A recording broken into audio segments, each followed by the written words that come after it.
Hello guys, how are you all? I hope you all guys find good. Guys, once again we are live now and today we are going to starting our new chapter of class 8th, chapter number 9, and the chapter name is Algebraic Expressions and Identities.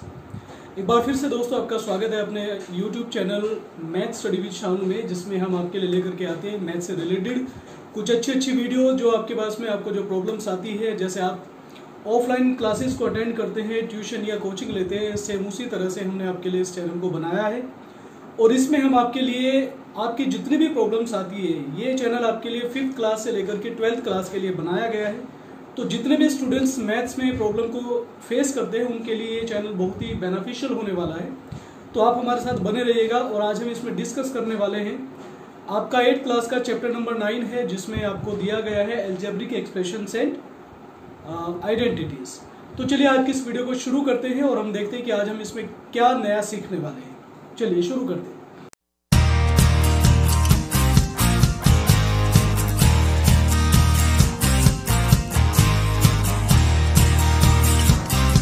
तो सबसे पहले इसमें हम कुछ words को देखेंगे जो हम इस चैप्टर में यूज करेंगे। वो वर्ड्स उनका हिंदी मीनिंग में सबसे पहले आपको बताते चले। देखिए क्या होंगे वो। एक आता है आपके पास में बेटा टर्म्स। टर्म्स आपके पास एक वर्ड हम इसमें यूज करने वाले हैं, उसको देखें क्या मीनिंग होता है उसका। कोफिशिएंट, और इसमें कोफिशिएंट में इसकी थोड़ा सा स्पेलिंग मिस्टेक है, हम इसको ठीक करेंगे। कोफिशिएंट, कोफिशिएंट हम इसमें एक वर्ड यूज करने वाले हैं। फिर उसके बाद आपके पास मोनोमियल, एक आता है आपके पास बेटा बाइनोमियल,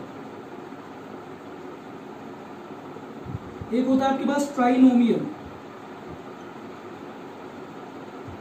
और एक होता है बेटा इसमें जो हम यूज करेंगे पॉलिनोमियल। ठीक है, तो ये कुछ वर्ड्स है जो हम इस चैप्टर में यूज करेंगे। तो इनका सबसे पहले आपको हिंदी मीनिंग पता होना चाहिए। अगर आपको इसका हिंदी मीनिंग मालूम होगा, अगर आप इसको समझ जाते हैं तो ये आपका अच्छे से क्लियर हो जाएगा। तो सबसे पहले देखेंगे टर्म्स का मतलब होता है बेटा आपके पास में टर्म्स को हम कह सकते हैं पद कह सकते हैं इसको। कोफिशिएंट का मतलब आपके पास होता है बेटा गुणक। इसमें सारी चीजें हम आपको बताते हुए चलेंगे, किसी तरह का कोई भी कंफ्यूजन आपको इसमें नहीं रहेगा। नेक्स्ट आपके पास आता है मोनोमियल, नेक्स्ट आपके पास आता है बेटा मोनोमियल। तो मोनोमियल का जो मीनिंग होता है वो होता है एक पद। बाइनोमियल होता है आपके पास में द्विपद।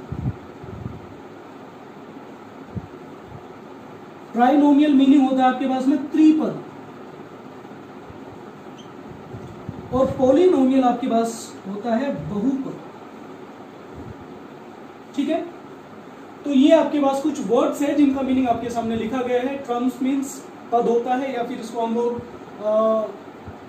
इसको पद ही कहेंगे तो ज्यादा बेटर होगा। कोफिशिएंट मीनिंग आपके पास गुणक होता है। मोनोमियल का मीनिंग होता है एक पद। बाइनोमियल का मीनिंग होता है द्विपद। ट्राइनोमियल का मीनिंग होता है त्रिपद। और पॉलिनोमियल का मतलब होता है बहुपद। देखिए बेटा यहाँ पर एक चीज देखेंगे, एक पद का मतलब होता है एक ऐसा एक्सप्रेशन जिसमें सिर्फ ओनली वन टर्म्स होगा, केवल एक पद होगा, उसे हम एक पद बोलते हैं। द्विपद मीनिंग जिसमें दो पद होंगे। त्रिपद का मतलब जिसमें तीन पद होंगे। और बहुपद का मतलब जिसमें दो या दो से ज्यादा पद होंगे। ठीक है, तो इतना आपको समझ आ गया होगा। चलिए अब इसको हम आगे कंटिन्यू करते हैं बेटा।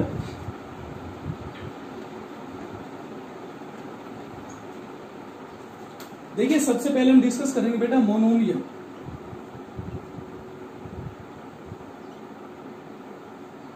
मोनोमियल क्या है इसको आपको समझना है। मोनोमियल से आपको मीनिंग से ही आपको पता चलता है। मोनोमियल अगर हमने इसमें यूज किया है, इट मींस इसमें ओनली वन टर्म्स होगा, केवल एक पद होगा। तो इसकी डेफिनेशन क्या बनेगी आपके पास में, an expression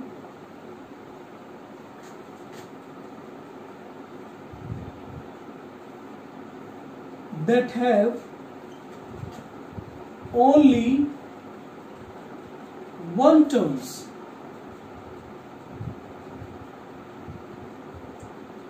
is called monomial।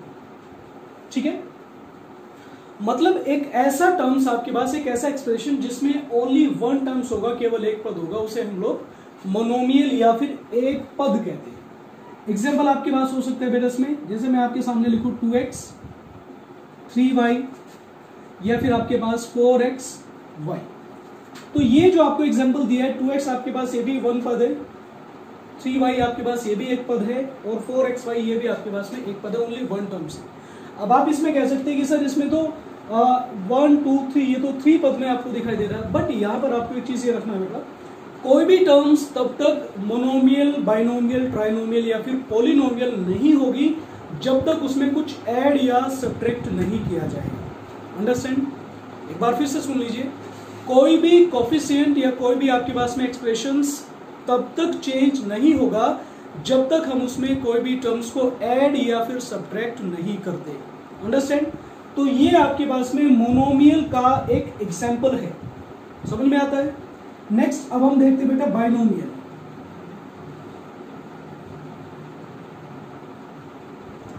Binomial का मतलब, बाइनोमियल से मीनिंग होता है द्विपद, जिसमें टू टर्म्स होंगे। अंडरस्टैंड?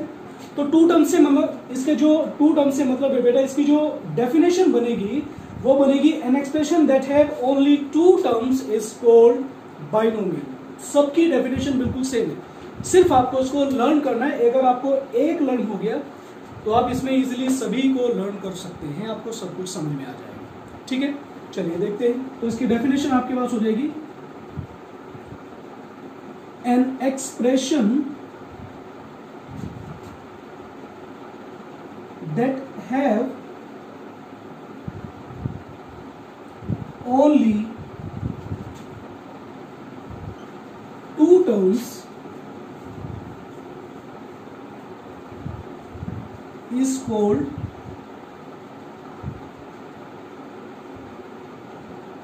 बाइनोमियल्स।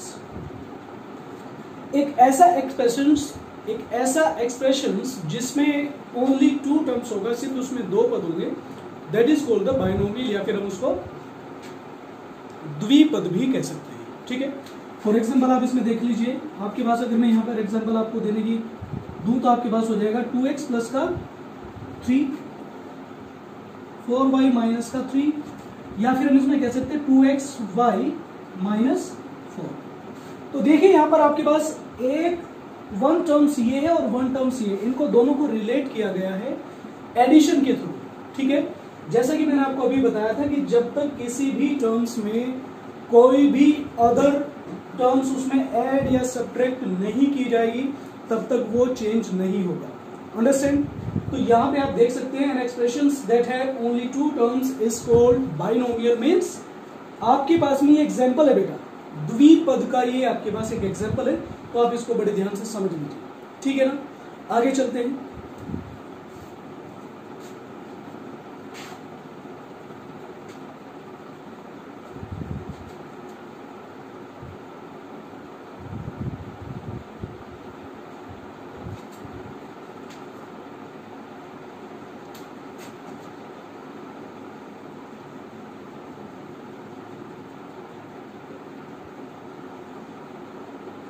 अभी हम डिस्कस करते हैं बेटा, नेक्स्ट आपके पास आता है ट्राइनोमियल यानी कि त्रिपद। तो ये भी बिल्कुल सेम डेफिनेशन उनकी ऐसी ही होगी जैसे हमने लास्ट टाइम पढ़ा है, एन एक्सप्रेशन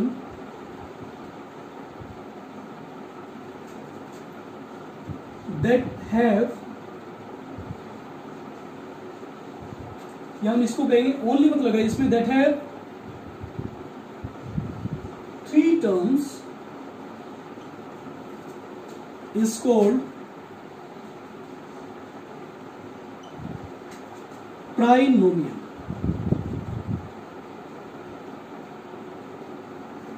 एक ऐसा एक्सप्रेशन जिसमें थ्री टर्म्स होंगे यानी कि तीन पद होंगे, that is called the trinomial. और इसका एग्जांपल आप ले सकते हैं बेटा, इसका एग्जांपल जैसे मैं आपको कहूं 2x माइनस 3y प्लस का 4, या हम इसको कहें 4y माइनस का 3x माइनस 5।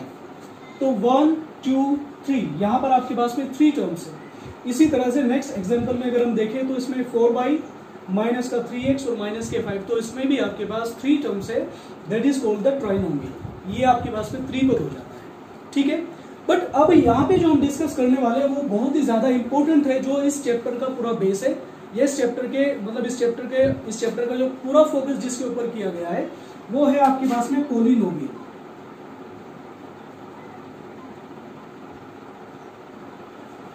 क्या है वो आपके पास? पॉलिनोमियल। तो पॉलिनोमियल को देखने के लिए बहुत ही सिंपल है बेटा।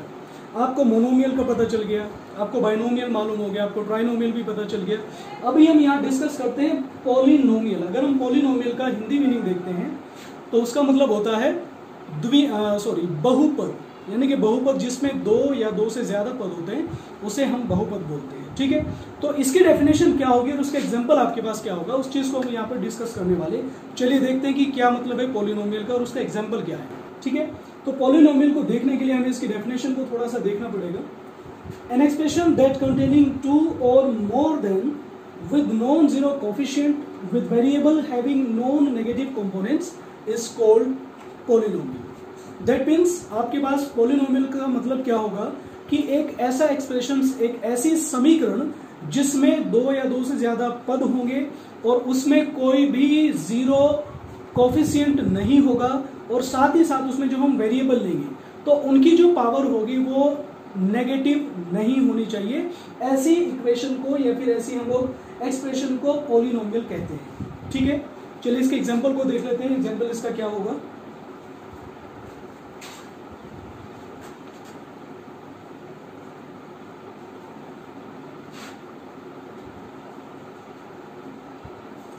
जैसे हम यहां पर एग्जांपल की बात करते हैं बेटा, तो एग्जांपल हम इसमें ले सकते हैं 2x + 3y -2। तो ये आपके पास पॉलिनोमियल। ठीक है, या मैं कहूं 3xy + 4, ये भी आपके पास पॉलिनोमियल है। देखिए अब इसको देख के आप कहेंगे कि सर ये तो आपने बाइनोमियल लिखवाया था।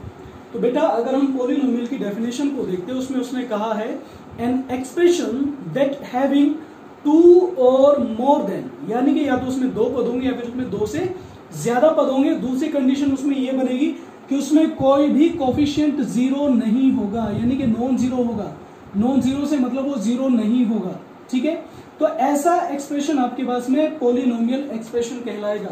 और साथ ही साथ जैसा हमने आपको बताया टू और मोर देन, यानी कि या तो उसमें दो पद होंगे या तो उसमें टू टर्म्स होंगी या फिर उसमें मोर देन टू टर्म्स होंगी। तो यहां पर आपके पास टू टर्म्स है, इट मींस ये भी आपके पास पॉलिनोमियल ही है। ठीक है, समझ में आता है इतना? अब हम बात करते हैं बेटा इसमें एक्सपोनेंट की। तो एक्सपोनेंट क्या होता है? अगर मैं आपके सामने एक एग्जांपल दूं बेटा, मैंने आपके पास लिखा 2x⁻³ -4y² या फिर हम इसको कुछ भी लिख सकते हैं +3। ये मैंने आपके पास एक एक्सप्रेशन लिखा जो एक पॉलिनोमियल है। ठीक है, अब यहां पे एक चीज आप देखते हैं कि x की हमने कुछ पावर को लिखा है और यहां पर y की भी कुछ पावर को लिखा है। तो ये जो पावर में बेटा जिसको हम लिखते हैं इसे ही हम लोग एक्सपोनेंट बोलते हैं। क्या बोलते हैं इसको? इसे ही हम लोग एक्सपोनेंट बोलते हैं या फिर हिंदी में से बोलेंगे घात या घातांक। अंडरस्टैंड? और इसको एक्सपोनेंट के साथ साथ हम इसको डिग्री भी बोलते हैं। क्या कहेंगे इसको? डिग्री भी कहते हैं। यानी कि एक ऐसा नंबर, एक ऐसा न्यूमेरिकल नंबर जो किसी भी वेरिएबल की पावर में लिखा जाता है उसे ही हम लोग एक्सपोनेंट या फिर डिग्री कहते हैं। ठीक है, तो उसकी डेफिनेशन को हम देखते हैं। डेफिनेशन इसकी क्या होगी बेटा?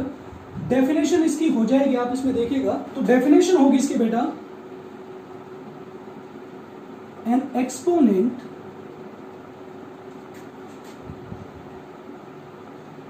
Is a number that write in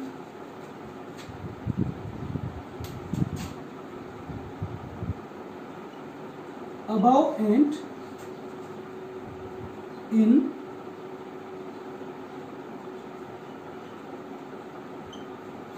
right side.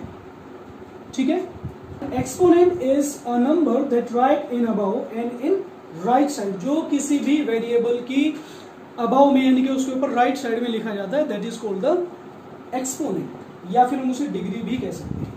और आगे इसमें कह सकते हैं कि is called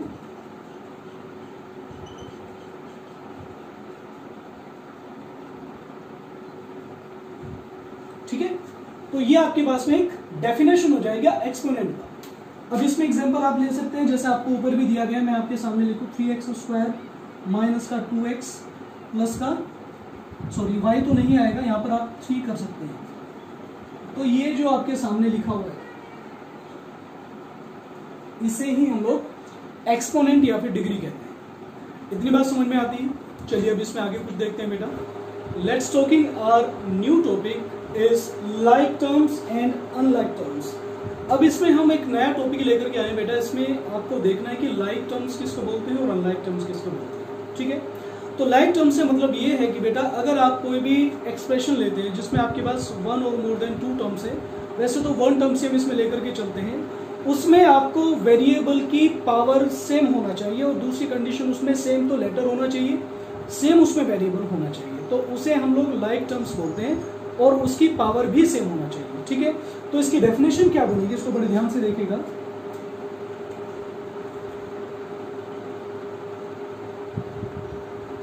A terms is called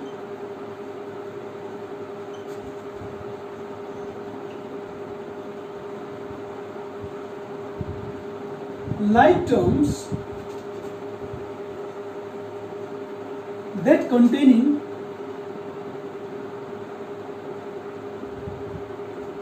same variable and same letter, या हम इसको कह सकते हैं same variable and same exponent. ठीक है, तो इसे हम लाइक टर्म्स कहते हैं। इसमें एग्जांपल आपके पास हो सकता है बेटा, जैसे मैंने आपको दिया x 2xy की पावर 2 3x, या हम इसको कहेंगे 3y² x।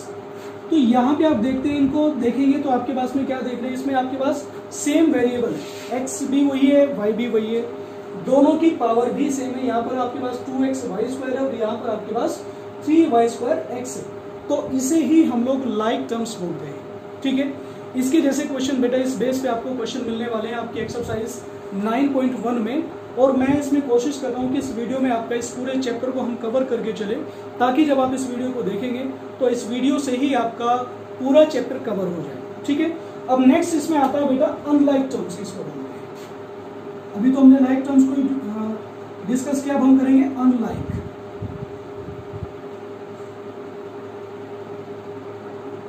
Unlike terms, unlike terms क्या होगा बेटा उसके बारे में देखते हैं।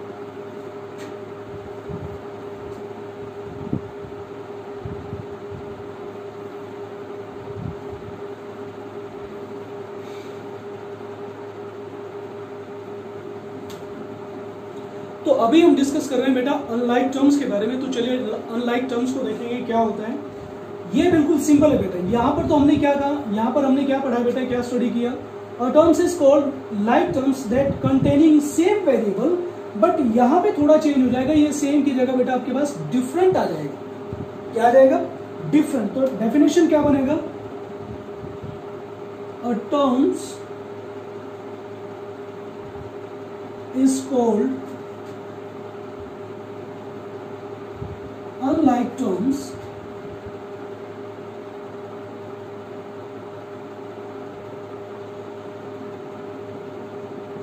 that containing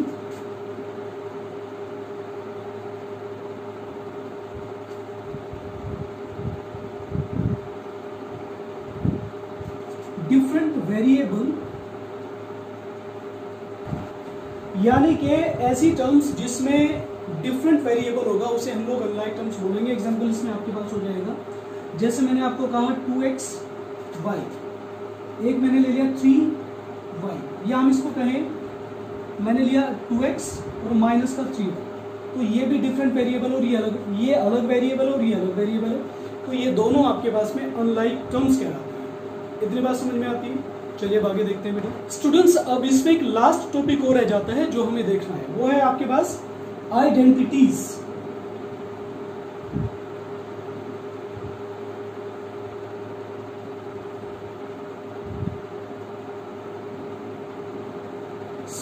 standard identities.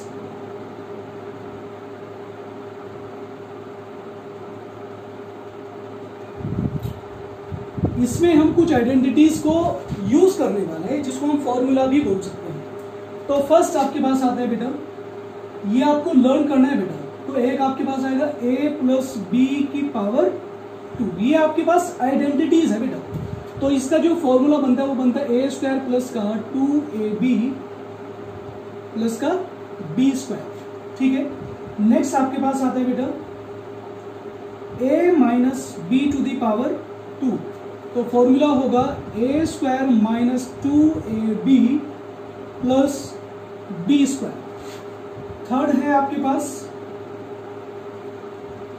a square minus b square, तो फॉर्मूला बनेगा a plus b and a minus b। ठीक है ना। तो आपके इस चैप्टर में ओनली 3 आइडेंटिटीज है, जबकि ये अप्रोक्स 7 और 8 आइडेंटिटीज होती है। ठीक है, बट आपको केवल 3 आइडेंटिटीज को इसमें यूज करना है, इसके ज्यादा आप नेक्स्ट जब क्लास में देखेंगे तो तब देखेंगे। अभी के लिए सिर्फ आप 3 आइडेंटिटीज को यूज करेंगे। ठीक है, अब ये चीज आपको समझ में आ गया। अब इसमें आपने क्या चीजें पढ़ा बेटा, मोनोमियल, पाइनोमियल, पॉलिनोमियल, बाइनोमियल और ट्राइनोमियल। ठीक है, साथ ही साथ आपने इसमें एक्सपोनेंट भी पढ़ा है, कोफिशिएंट आपने इसमें पढ़ा है। ठीक है ना, इसमें टर्म्स को आपने स्टडी कर लिया। अब ये सारी चीजें करने के बाद आपको क्या करना होगा, जो आपके पास आपको एक्सरसाइज दी जाएगी उसमें आपको ऑपरेशन इसमें अप्लाई करने पड़ेंगे बेटा। क्या अप्लाई करने पड़ेंगे? ऑपरेशन।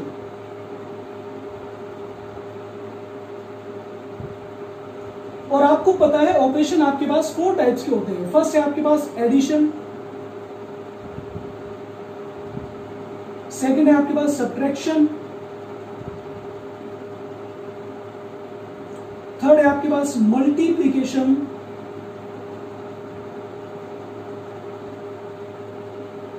एंड लास्ट है आपके पास बेटा डिवीजन।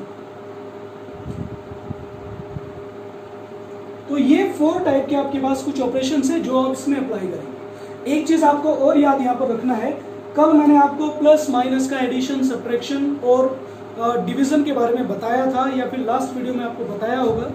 अगर नहीं आपके पास होगा तो उसको एक बार दोबारा फिर देख लीजिए बेटा। आपका एडिशन और सब्ट्रैक्शन में जो ऑपरेशन का जो रूल होगा वो सेम होगा, मल्टीप्लिकेशन और डिवीजन में जो रूल होगा वो बिल्कुल सेम होगा। तो यहां सिर्फ आपको मल्टीप्लिकेशन के लिए याद रखना है कि अगर आप प्लस की मल्टीप्लाई प्लस में करते हैं तो आपको प्लस मिलता है, प्लस की मल्टीप्लाई माइनस में करते हैं आप तो आपको माइनस मिलता है, माइनस की मल्टीप्लाई जब आप माइनस के साथ करेंगे तो आपको प्लस मिलेगा, और माइनस की मल्टीप्लाई जब आप प्लस के साथ करेंगे तो आपको माइनस मिलेगा। तो ये रूल आपको याद रखना है, और इसी रूल से आपका ये चैप्टर नंबर 9 पूरा कंप्लीट हो जाता है। इसमें जो एक्सरसाइज आपको दी गई है वो सब उसी के बेस पर है जितना हम अभी तक इस वीडियो में कवर कर चुके हैं। ठीक है, तो आप इसके एक्सरसाइज को कीजिएगा। अगर किसी भी स्टूडेंट को या किसी को भी कोई प्रॉब्लम आती है तो आप कमेंट कीजिए, मुझे कॉल कीजिए और डिस्कस कीजिए। ठीक है, आई होप, मैं समझता हूँ कि इसमें जितना हम लोग इसमें वीडियो में कवर कर चुके हैं उसको करने के बाद, उसको अगर आपने बड़े ध्यान से देखा तो उसको देखने के बाद चैप्टर नंबर 9 आपके लिए बहुत ईजी हो जाएगा, इसमें आपको कोई भी प्रॉब्लम नहीं होगी। ठीक है, तो आप इस चैप्टर को कीजिए बेटा, इस वीडियो को देखिए, अगर कोई प्रॉब्लम आती है तो डिस्कस कीजिएगा। तब तक के लिए आप इसको करते रहिएगा, अपनी नोटबुक में आपको ये करना है, और जितनी डेफिनेशन आपको इसमें लिखवाई गई है वो सभी डेफिनेशन भी आप अपनी नोटबुक में करेंगे। ठीक है, तो आज के लिए इतना रखेंगे बेटा, नेक्स्ट वीडियो में देखते हैं हम क्या लेकर के आएंगे। तब तक के लिए bye bye and have a nice day.